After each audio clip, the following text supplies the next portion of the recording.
सबको तो खुश किया नहीं जा सकता और इसलिए एक बड़े डिसीजन से बहुत सारे लोग नाराज हो सकते हैं। राजनीति में ये अक्सर होता है।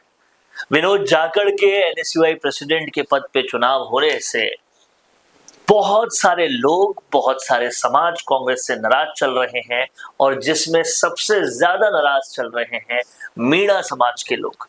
और ये आज से नहीं है कि मीणा समाज के विधायक, मीणा समाज के लोग कांग्रेस से नाराज हैं।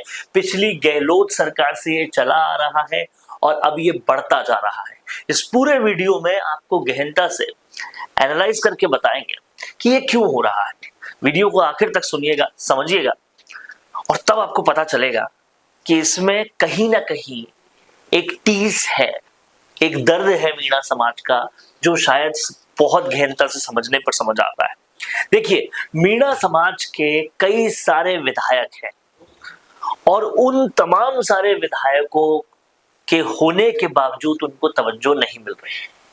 थोड़ा सा एनालाइज करें तो करीब 70% मीणा समाज जो है वो कांग्रेस को वोट देता है। फिर भी कांग्रेस ने मीणा समुदाय से, सुनिएगा इस बात को, कांग्रेस ने इसके बावजूद भी मीणा समाज से किसी को भी बड़ा पद नहीं दिया। अगर अभी हम प्रमुख पद देखें कांग्रेस के तो देखिए, प्रदेश कांग्रेस अध्यक्ष गोविंद सिंह डोटासरा है जो कि जाट समाज से आते हैं। नेता प्रतिपक्ष टीकाराम जूली है जो कि एससी के हैं। यूथ कांग्रेस प्रदेश अध्यक्ष अभिमन्यु पूनिया है जो कि जाट समाज से आते हैं। एनएसयूआई राष्ट्रीय अध्यक्ष, माफ कीजिएगा, विनोद जाखड़ है जो भी एससी से आते हैं।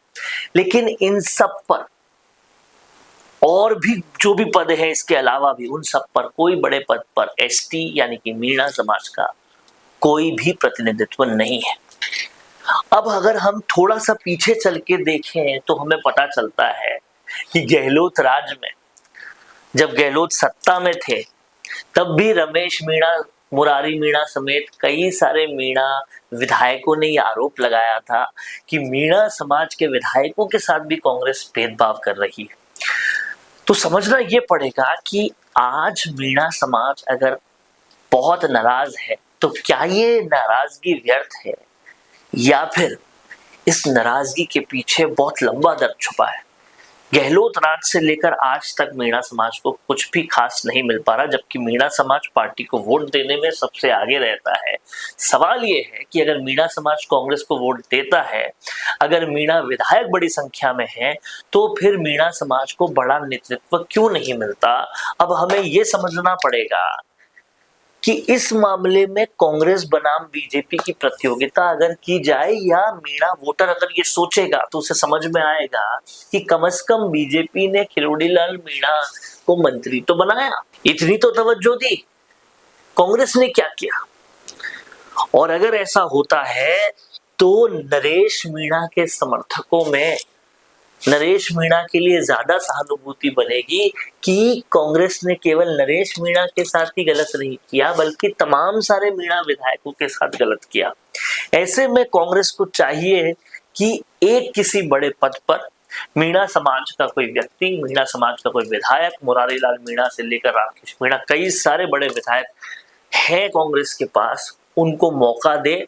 अगर उनको मौका नहीं दिया तो ये नाराजगी बढ़ती जाएगी और 2028 और उससे पहले आने वाले पंचायती राज चुनाव, इन सब में ये नाराजगी कांग्रेस को महंगी पड़ सकती है। और इसी नाराजगी का फायदा नरेश मीणा को भी मिल जाएगा क्योंकि कांग्रेस उनको भी टिकट नहीं दे रही है। अगर उनको ये फायदा मिला तो वोट बड़े कटेंगे कांग्रेस के। तो कांग्रेस को इस बात को बहुत ध्यान में रखना पड़ेगा, नहीं तो ईस्टर्न राजस्थान से लेकर दक्षिणी राजस्थान पर इसका बेहद फर्क पड़ेगा। वागड़ तो ऑलरेडी कांग्रेस के हाथ से छूट चुका है। ईस्टर्न राजस्थान में अभी मुरारी लाल मीणा समेत कुछ नेता हैं जो बागडोर संभाले हुए हैं, लेकिन वो भी कब तक संभालेंगे। ये भेदभाव अगर चलता रहा, दिखता रहा, तो कहीं ना कहीं कांग्रेस को इसका खामियाजा बड़ा भुगतना पड़ेगा। 2028 से पहले ये बदलाव अगर कांग्रेस ने नहीं किए तो दिक्कतें बड़ी हो सकती है। क्या कुछ कहना है आपका इस मसले पर, लिख डालिए कमेंट बॉक्स में। देखते रहिए द फैक्ट इंडिया। रुकिए और जरा ध्यान से सुनिए। क्या आप हमारी इन खबरों से अपने व्यापार को भी बढ़ाना चाहते हैं? तो आप भी खबरों के दौरान इस तरह के एलिमेंट्स पर अपना विज्ञापन दे सकते हैं, या फिर ऐसे खबर के 1 मिनट बाद अपना पूरा विज्ञापन डलवाएं, जो कि 8 लाख से ज्यादा सब्सक्राइबर्स और फॉलोअर्स वाले द फैक्ट इंडिया चैनल्स और पेजेस से राजस्थान के कोने कोने में पहुंचेगा और इससे आपका व्यापार, ब्रांड सब कुछ बढ़ेगा।